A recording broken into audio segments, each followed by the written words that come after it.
Hi good morning. कैसे हैं आप सभी। आज मैं फिर से आपके लिए 7 सब्जेक्ट और डेफिनेशन। आज अपने सब्जेक्ट में आपको हम ये भी बताएंगे कि हमें कौन से सब्जेक्ट लेने से क्या कौन से जॉब मिलते हैं या फिर उससे हमें फ़ायदे क्या होते हैं और इसको किसने लिखा है या इसके पिता कौन हैं। आज हम अपने सब्जेक्ट में यही जानेंगे, तो शुरू करें।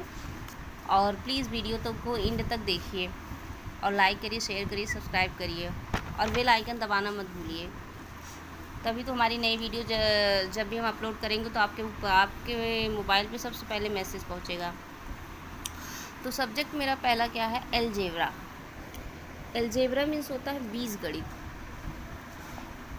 एलजेब्रा मीन्स होता है बीजगणित। तो बीजगणित का क्या अर्थ है। बीजगणित गणित के व्यापक विभागों में से एक है। संख्या, सिद्धार्थ, ज्यामिति और विश्लेषण आदि गणित के अन्य बड़े विभाग हैं।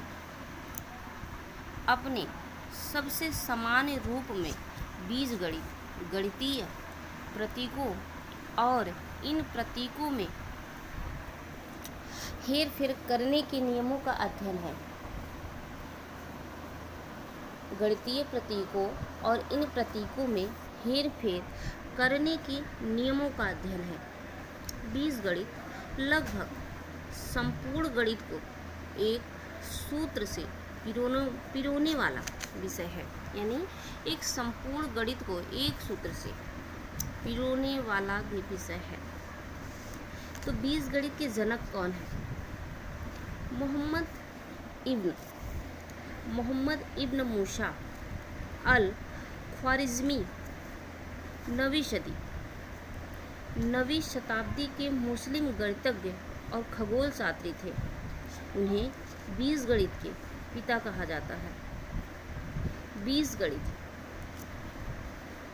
बीजगणित अलजेब्रा शब्द की पुस्तक किताब अल जब्र के शीर्षक से लिया गया। तो बीजगणित कितने प्रकार के होते हैं। पहला है प्रयोक्ता, दूसरा आंकड़ा व्याख्या, तीसरा ग्राफ विश्लेषण। सेकेंड हमारा आता है कॉमर्स। सेकेंड सब्जेक्ट क्या है हमारा, कॉमर्स। तो कॉमर्स मीन्स क्या होता है, व्यवसाय शास्त्र। कॉमर्स मीन्स होता है व्यवसाय शास्त्र। कॉमर्स का मतलब क्या होता है, यानी सबसे पहले यह जान लेते हैं कॉमर्स का हिंदी अर्थ क्या होता है। कॉमर्स का हिंदी अर्थ क्या होता है। इसे हिंदी में वाणिज्य कहा जाता है। आसान भाषा में कहें तो किसी उत्पादन या व्यवसाय का वह भाग जो उत्पादित वस्तुओं एवं सेवाओं के उनके उत्पादकों एवं उपभोक्ताओं के बीच विनिमय से संबंध रखता है, यानी वाणिज्य कहलाता है, यानी व्यवसाय शास्त्र कहलाता है। कॉमर्स पढ़ने से हमें क्या फ़ायदा होता है। अगर हम कॉमर्स सब्जेक्ट लिए हैं तो उससे हमारे फ़ायदे क्या होते हैं। अगर आप बिजनेस और फाइनेंस क्षेत्र में जाना चाहते हैं या आगे अपना फ्यूचर अकाउंटिंग सेक्टर में लगाना चाहते हैं तो कॉमर्स आपके लिए सबसे बेहतर ऑप्शन है। इस डिग्री की मदद से आप अकाउंटिंग, फाइनेंस, ऑपरेशन, टैक्सेशन यानी अकाउंटिंग, फाइनेंस, ऑपरेशन, टैक्सेशन और दूसरे कई फील्ड में अपना करियर बना सकते हैं। कॉमर्स में कितने विषय होते हैं या कितने विषय से हम लेकर पढ़ते हैं।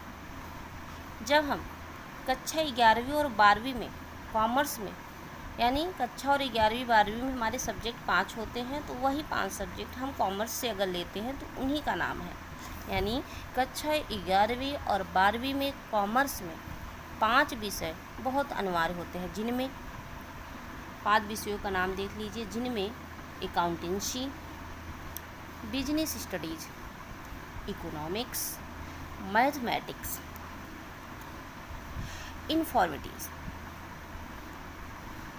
इन्फॉर्मेटिव्स, पारिटेशस और इंग्लिश। पारिटिशिस और इंग्लिश। इन विषयों के अलावा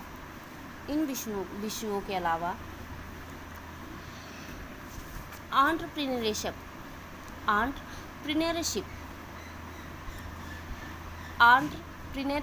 और फिजिकल एजुकेशन ऑप्शनल सब्जेक्ट होते हैं। कॉमर्स से क्या क्या कर सकते हैं? हम 12वीं के बाद इन कोर्सेस में ले सकते हैं दाखिला। जब हमारा 12वीं कंप्लीट होता है उसके आगे हम कौन सी पढ़ाई कर सकते हैं उसके बारे में है।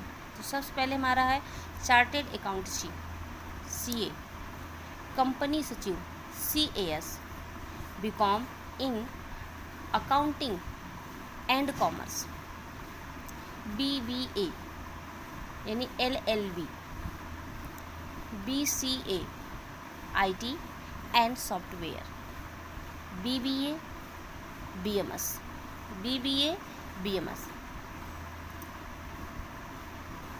और द कॉमर्स ऑफ नेशन नामक पुस्तक के लेखक कार्डलिक हैं या कार्डलिक थे।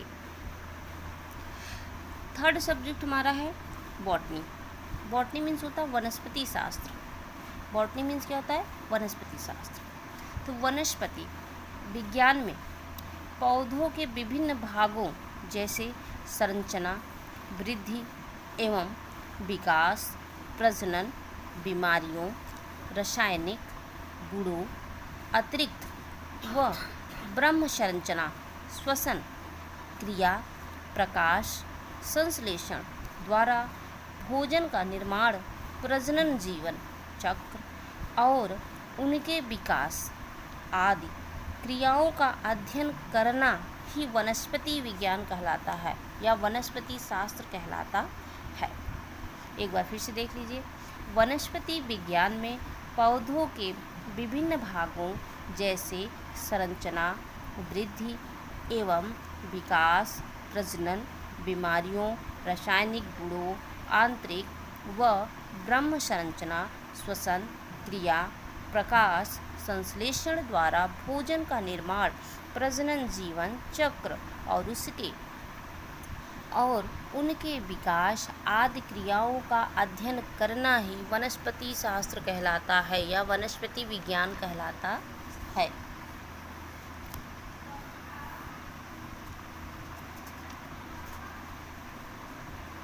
तो बॉटनी को कितने भाग होते हैं?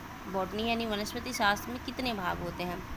वनस्पति विज्ञान में पौधों के विभिन्न भागों जैसे संरचना, वृद्धि एवं विकास, प्रजनन, बीमारियों, रासायनिक गुणों, आंतरिक व ब्रह्म संरचना, क्रिया, प्रकाश संश्लेषण द्वारा भोजन का निर्माण, प्रजनन, जीवन चक्र और उनके विकास आदि क्रियाओं का अध्ययन करना वनस्पति विज्ञान बॉटनी कहलाता है। वनस्पति विज्ञान की खोज कब हुई? यह प्रथम प्रयास तो छोटा था, परंतु आगे चलकर 1735 में उन्होंने अपनी इस पद्धति की ओर विकसित किया और इसे अधिक संख्या में पौधों पर लागू किया। लिनियस ने पुष्पों को 24 वर्गों में विभक्त किया जो सभी नर जननांग स्टेमन पर आधारित थे। वनस्पति विज्ञान के जनक कौन थे यानी बॉटनी के जनक कौन थे? बीरबल शाहनी बॉटनी के जनक थे। यानी बीरबल साहनी को भारतीय पूरा वनस्पति विज्ञान यानी इंडियन वैल्यूलॉजी का जनक माना जाता है।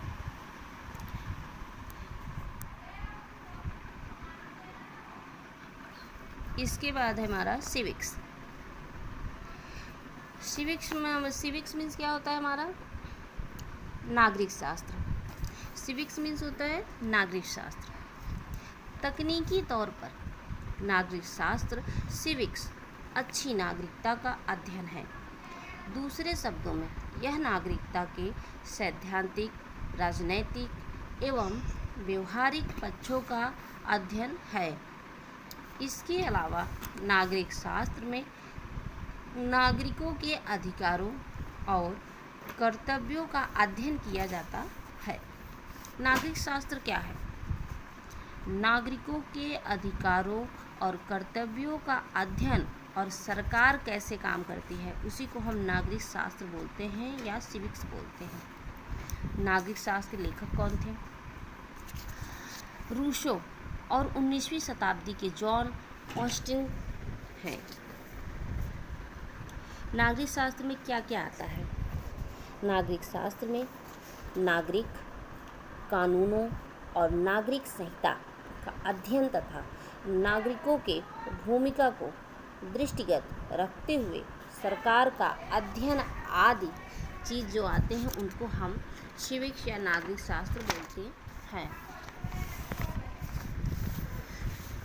यह सम्मिलित होते हैं 6 संबंध: नागरिक, समाज, नागरिकता, राजनीतिक विज्ञान, सरकार, कर्तव्य, अधिकार। ये 6 संबंध आते हैं नागरिक शास्त्र में। ये 6 संबंध हैं जो नागरिक शास्त्र, जैसे नागरिक समाज, नागरिकता, राजनीतिक विज्ञान, सरकार, कर्तव्य, अधिकार। नागरिक शास्त्र के जन्मदाता कौन थे? अरस्तु। और नागरिक शास्त्र का दूसरा नाम क्या था? यानी नागरिक शास्त्र के नाम को राजनीति शास्त्र में परिवर्तित करने का सुझाव दिया गया। नागरिक शास्त्र का दूसरा नाम राजनीति शास्त्र में परिवर्तित करने के को सुझाव दिया गया था। इसके बाद हमारा आता है इकोलॉजी। इकोलॉजी मीन्स होता है पर्यावरण शास्त्र या परिस्थितिकी बोलते हैं। तो इकोलॉजी का मतलब क्या है? परिस्थितिकी, अंग्रेजी इकोलॉजी, जीव विज्ञान की भूगोल की एक शाखा है जिसमें जीव समुदायों का उसके वातावरण के साथ पारस्परिक संबंधों का अध्ययन करते हैं। प्रत्येक जंतु या वनस्पति एक निश्चित वातावरण में रहता है जिनको हम इकोलॉजी या पर्यावरण या परिस्थितिकी शास्त्र बोलते हैं। तो परिस्थितिकी कितने प्रकार के होते हैं, यानी इकोलॉजी कितने प्रकार के होते हैं? पहला आणविक परिस्थितिकी, जीव परिस्थितिकी, सामुदायिक परिस्थितिकी और जनसंख्या परिस्थितिकी। वैश्विक परिस्थिति, परिदृश्य परिस्थितिकी और परिस्थितिकी तंत्र परिस्थितिकी। इसके बाद हमारा आता है एथिक्स। एथिक्स का मतलब क्या होता है? एथिक्स मीन्स होता है नीति शास्त्र। नीति शास्त्र को नैतिक चिंतन, मोरल फिलॉसफी भी कहा जाता है। मोरल शब्द मोर्स से व्युत्पन्न है। इसका भी शाब्दिक अर्थ रीति रिवाज या लोक व्यवहार। नीति शास्त्र एथिक्स अध्ययन की वह विद्या है जो किसी भी मानव समाज के लोक व्यवहार या रीति रिवाज का अध्ययन करती है, उसको ही हम नीति शास्त्र कहते हैं। या नीति शास्त्र क्या है, एथिक्स क्या है? अगर संक्षेप में कहे तो नीति शास्त्र एक मानवीय, सामाजिक, सैद्धांतिक एवं व्यवहारपरक विज्ञान है जिसके अंतर्गत किसी समाज की परंपराओं, समाज में रहने वाले सामान्य मनुष्य के आचरण या किसी देश की नीतियों के नैतिक मूल्यांकन का तथा विभिन्न दार्शनिक सिद्धांतों एवं नियमों का नैतिक परिप्रेक्ष्य ही अध्ययन किया जाता है, उसको ही हम नीति शास्त्र या एथिक्स बोलते हैं। नीति शास्त्र के लेखक कौन है? नीति शास्त्र के लेखक कौन हैं? कामदकीय नीति शास्त्र यह एक प्राचीन संस्कृत ग्रंथ है, यानी 6वीं या 7वीं शताब्दी में लगभग आचार व्यवहार के विषय में जानकारी प्राप्त होती है। अतः यह स्पष्ट है कि एक ओर नीति शास्त्र जहाँ मान्यताओं के निर्धारण से संबंधित है, तो दूसरी ओर प्राकृतिक विज्ञान तथ्यों के निर्धारण से संबंधित है। इसलिए हम कह सकते हैं कि नीति शास्त्र एक प्राकृतिक विज्ञान है और न लेकर मानदंडपरक विज्ञान है, ना होकर मानदंडपरक विज्ञान है। इसके बाद हमारा था इंडोलॉजी, यानी भारतीय शास्त्र या भारतीय विद्या।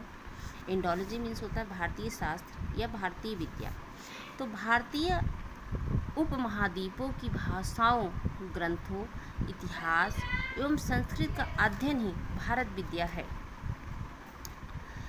और इंडोलॉजी को लिखा किसने था? यह पुस्तक को नेहरू जी ने लिखा था, यानी जवाहरलाल नेहरू जी ने लिखा था। वो भी अंग्रेजी में लिखा था।